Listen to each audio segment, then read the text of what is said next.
$100,000. ده الرقم اللي البيتكوين قربت توصل له حاليا.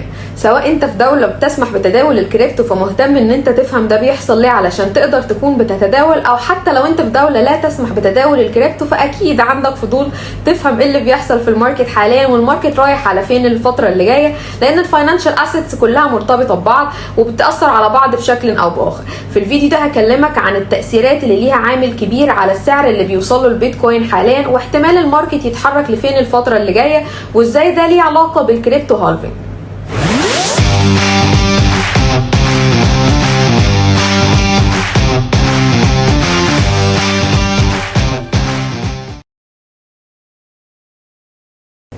في الفيديو ده هنتكلم عن 4 حاجات اساسيه، وهي ايه هو الكريبتو هالفينج وشكل الباترن اللي كان بيحصل على مدار الكريبتو هالفينج ايفنتس اللي فاتت، لان الايفنت ده بيحصل كل 4 سنين، فعايزين نعرف شكل الباترن اللي بيحصل كل 4 سنين بيبقى عامل ازاي، سواء قبل الايفنت او ديورنج الايفنت او بعد الايفنت بسنه او باكتر.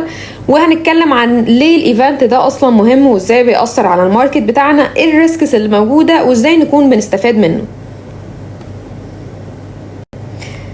اول حاجه ايه هو اصلا الكريبتو هالفينج ايفنت اللي بيحصل كل 4 سنين للناس طبعا اللي مش عارفه المعلومه دي. الايفنت ده هو حاجه بتكت الريورد اللي بياخده الناس اللي بتعدن البيتكوين، فبالتالي ده بيقتل النصف. يعني لو ليتس سي مثلا لو كان في البدايه خالص الناس اللي بتعدن البيتكوينز الجديده بياخدوا مثلا 1 بيتكوين، فبعد 4 سنين بقت نص بيتكوين، بعد 4 سنين تانية بقت ربع، وهكذا بنفضل نقاط البرسنتج اللي هم بياخدوها للنص كل 4 سنين. فده بالتالي بيأثر على السبلاي بتاع البيتكوينز الجديده اللي بتنزل الماركت، فده بيؤدي لزياده الطلب، فده اللي بيزود السعر بتاع البيتكوين او بيزود السعر بتاع اغلب الالت كوينز، لان البيتكوين طبعا بتاثر على باقي الالت كوينز. فعشان كده دايما كل ايفنت هالفينج دايما كنا بنلاقي السعر بتاع البيتكوين بيزيد بعديها. تعالوا نشوف على مدار ال4 سنين اللي فاتوا، على مدار كل ايفنت بيحصل كل 4 سنين كانت الاسعار بتزيد بمقدر او بمعدل عامل ازاي. ده الشكل اللي بيوضح التأثير بتاع الكريبتو هالفينج ايفنت بعد سنة تقريبا من حصول الايفنت ده. بيحصل دايما زيادة في السعر في الماركت. دايما هو كان السنة دي في شهر 4، فقبل شهر 4 طبعا بنلاقي السعر بيزيد. عشان كده في شهر مارس كانت البيتكوين وصلت لرقم حلو جدا. بعد الايفنت بيفضل تقريبا لمدة 6 شهور الماركت يا اما بينزل يا اما بيفضل ماشي بشكل عرضي، وده اللي كان حاصل السنة دي. ما نزلش الحمد لله قوي، ولكن كان ماشي بشكل عرضي لمدة 6 شهور تقريبا. مع بداية شهر 11 وطبعا بسبب تأثير برضو الالكشنز الانتخابات الامريكية، لان دونالد ترامب بيسبورت البيتكوين وبيسبورت الكريبتو كرنسيز، فبالتالي ده كان ليه عامل برضو مساعد جدا. فاحنا كان حظنا حلو التو ايفنتس مع بعض. التأثير بتاع الهالفينج اللي هو دايما بيؤدي لزيادة في السعر بعد 6 شهور تقريبا من حدوث الايفنت، مع طبعا الانتخابات الامريكيه، فلقينا البيتكوين خلاص حصل اللي احنا كنا متوقعينه، وان هي قربت خلاص توصل من $100,000. مع بدايه تصوير الحلقه دي تقريبا خلاص كانت اصلا ب99,000 وشويه. وطبعا لو حد مهتم برضو يعرف ليه اصلا دونالد ترامب بيسبورت الكريبتو كرنسيز حاليا وايه علاقه ده بالمؤسس بتاع شركه كوين بيس، هيلاقي حلقات حلوه جدا عاملها المخبر الاقتصادي الاسابيع القليله اللي فاتت. في حلقه بتتكلم عن ده بشكل مخصوص، وازاي المؤسس بتاع كوين بيس كان ليه عامل كبير جدا في تغيير رأي دونالد ترامب بعد ما كان بيهاجمها بشكل اساسي، وان هو دلوقتي بقى من الناس اللي بتسبورت بشكل مباشر الكريبتو كرنسيز. بعد الايفنت الاولاني من الهالفينج سنة 2013 تقريبا، بسنة كان الزيادة في سعر البيتكوين كانت تقريبا 7,900%. بعد الكريبتو هالفينج ايفنت التاني كانت الزيادة في سعر البيتكوين 277%. بعد الكريبتو هالفينج ايفنت التالت كانت تقريبا الزيادة بسنة كانت 533%. ولسه طبعا هنشوف الرقم بالظبط كام بعد الايفنت الرابع. بعد سنة هنشوف الرقم كان عامل ازاي، ولكن زي ما احنا كلنا شايفين هو المتوقع ان هي خلاص هتهات $100,000 according to التكنيكال اناليسز. فهي بعد ما توصل $100,000 بسبب برضو تأثير العالم العامل النفسي، وان ناس كتير خلاص هتبيع عند ال100,000 لان هم مش عارفين ايه اللي هيحصل بعد كده، خصوصا الناس اللي بتتداول بشكل ايموشنال مش بشكل تكنيكال. فعند ال100,000 متوقعين ان هو يحصل نزول شويه، الماركت هينزل شويه يا اما لحد $80,000 يا اما لحد $70,000. ده هيبقى في صالح باقي العملات التانية الالت كوينز التانية، ولكن بعد ده متوقع ان هي هترد تاني وهتبتدي يكون الماركت بيزيد تاني بشكل مستمر.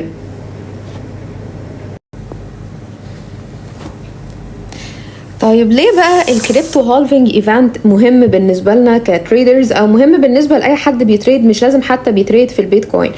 لان الكريبتو هالفينج ايفنت يعتبر زي الوقود بالنسبه للماركت داينامكس، زي ما قلنا بيغير الايكو سيستم كله وبيأثر على الحركه بتاعته، سواء قبل الكريبتو هالفينج ايفنت اللي بيؤدي لزياده في السعر وزياده في الطلب، او ديورنج الايفنت نفسه من بعد الايفنت لمده 6 شهور تقريبا، ان السوق يا اما بينزل يا اما بيبقى ماشي بشكل عرضي، او بعد الايفنت بعد ال6 شهور دول في الغالب في اول سنه بعد الكريبتو هالفينج ايفنت، ان زي ما شفنا ان البيتكوين بتعلى بنسبه تقريبا يعني اقل حاجه 100%، ساعات بتوصل ل 200% و300%، وكمان وصلت في اول ايفنت خالص لاكتر من 2000%.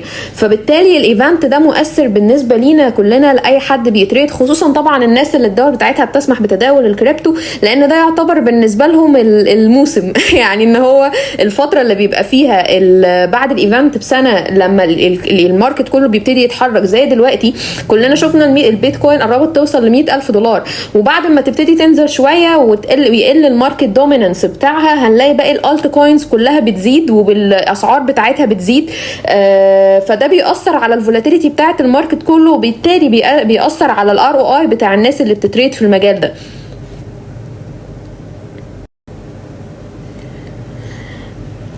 طيب ايه الريسكس اللي لازم نكون حلوه الريسكس دي اللي لازم نكون بنخلي بالنا منها during الهالفينج ايفنت؟ اول حاجه الانستابيليتي بتاعت الماركت، ان انت لو انت مش شخص بروفيشنال في التكنيكال اناليسيز والكلام ده كله، يفضل ان انت تكون بتدخل في حاجات لونج تيرم، ما تكونش بتعمل مثلا سكالبنج او سوينج تريدنج. السكالبنج او السوينج تريدنج هو نوع من انواع التريدنج بيعتمد على ان انت تكون بتستفيد من الفولاتيليتي على المدى القصير، على مدار اليوم مثلا اللي هو السكالبنج، او على مدار الاسبوع اللي هو السوينج تريدنج. يفضل ان انت تكون بتعمل حاجه اسمها هولدنج، يعني تكون بتشتغل على حاجات لونج تيرم، بتشتري مثلا وبتبيع بعد شهر او هكذا. تاني حاجه الرونج اكسبكتيشنز، يعني ما ينفعش نكون عايشين على امال. يعني حتى انا شخصيا برغم ان انا كنت عارفه وجزء من الاستراتيجي بتاعتي مش معتمد بس على التكنيكال اناليسيز والماني مانجمنت والريسك مانجمنت، ولكن على الباترنز، لان في احد الكتب اللي انا كنت قريتها واللي هتلاقوها موجوده على قناه التليجرام بتاعتي، بيتكلم اسمه سكيورتي اناليسيس بتاع حد اسمه بنيامين جراهام، اللي عمل كتاب ذا انتليجنت انفستور، ولكن من الكتب العظيمه بتاعته هو سكيورتي اناليسيس، واللي يعتبر كتاب معقد جدا، ولكن هو كان السر ورا بدايتي اصلا في الاستراتيجي بتاعتي، وفي ان انا اكون ببتدي بتداول بفلوس حقيقيه. لان ستيل قبل ما اكون ببتدي اتداول بفلوس حقيقيه، برغم كل الكتب وكل المذاكره اللي ذاكرتها، كنت مقتنعه دايما ان في حته ناقصه، لحد ما قريت الكتاب بتاع سكيورتي اناليسيس وخلاني اخد بالي من حاجه مهمه جدا، وهي ان الماركت كله سايكلز، الماركت كله باترنز وبتتكرر. ليه؟ لان الماركت ده اصلا معتمد على العرض والطلب، اللي هم معتمدين على الهيومن بيهيفير، على التصرف بتاع البشر، والتصرفات بتاعه البشر نفسها بتتكرر، هي نفسها اصلا هي باترنز بتتكرر، سواء على المستوى النفسي اللي بيأثر بشكل كبير على العرض والطلب اللي بيتحكم في الماركت كله. فاللي احنا بنعمله اصلا في التريدنج ان احنا بنحلل الهيومن بيهيفير اللي هو اصلا باترنز وبتتكرر. فبالتالي حته الاكسبكتيشنز او ان احنا نكون متوقعين باترن معين دي حاجه مهمه جدا، ولكن بالرغم من ان ده جزء مهم جدا من الاستراتيجي بتاعتي، الا ان انا ما بعدتش ابني امال بقى واقول هستنى هحط هنا واستنى لحد ما تضرب، او احط هنا واستنى لحد ما تضرب. زيرو ايموشن في التريدنج بالنسبه لي. عشان كده كنت ماشيه بالاستراتيجي بتاعتي زي ما انا شغاله، لحد ما يبتدي يجي لي انديكيتور من الماركت يقول لي ان هو والله في كونديشن معينه، فببتدي ابقى فليكسبل واتصرف اكوردنج الكونديشنز دي، ولكن ما بقعدش ابني امال وطموحات على اكسبكتيشنز معينه ممكن عادي جدا ما تتكررش. تالت حاجه وهي السكامنج، لان طبعا في الفترات اللي زي دي هتلاقي ناس كتير بقى بتستغل الموجه دي، وبتلاقيه بيحاول يكون بينصب على الناس، بيحاول يكون هات فلوسك اشغلها لك، هات مش عارف ايه. لو انت ما تعرفش الشخص بشكل شخصي اوعى تكون بتديله فلوسك يكون بيتداول بيها. على الجانب التاني حاول تكون بتستخدم حاجه اسمها الكوبي تريدنج، على الاقل الفلوس بتاعتك زي ما قلنا موجوده في الاكونت بتاعك. نسبه الريسك ان الشخص ده يكون سكامر، حتى لو طلع سكامر او مش كويس، نسبه الريسك بتاعتك هنا اقل بكتير. وكنت عملت حلقه كامله عن الكوبي تريدنج هتلاقوها موجوده على قناه اليوتيوب. نيجي بقى لاخر حاجه وهي ازاي نكون بنستفيد من الكريبتو هالفينج ايفنت. اول حاجه طبعا ان احنا نكون بنستثمر. لو انت الدوله بتاعتك بتسمح بتداول الكريبتو فيفضل طبعا ان انت تكون بتستغل الايفنت ده في ان انت تكون بتستثمر في الكريبتو كوينز. ولكن زي ما قلت لو انت شخص ما عندوش خبره في التكنيكال اناليسيس فما تدخلش تعمل سكالبنج مثلا، او تدخل مع الموجه بتاعه ان مثلا لقيت السعر عالي فتقوم داخل تشتري. لا، حاول على الاقل تكون بتفهم الكونسبت الاساسيه وتكون بتشوف هل الماركت في حاله تشبع ولا لا. انا هحاول اكون بعمل فيديوز تكنيكال توضح ده، عشان لو حد هيعتمد على اللونج تيرم انفستمنت بلانز في السنه الجديده او دلوقتي حتى، فهحاول اكون ببين ازاي على الاقل نكون بنعرف الماركت متشبع ولا لا، عشان ما تدخلش تشتري وهو الماركت اصلا متشبع فبالتالي هو مش هيطلع اكتر ما هو طلع يعني. تاني حاجه وهي ان انت طبعا تكون بتحاول بتعتمد على السترونج الت كوينز. طب نعرف منين السترونج الت كوينز؟ في حاجه اسمها دومينانس.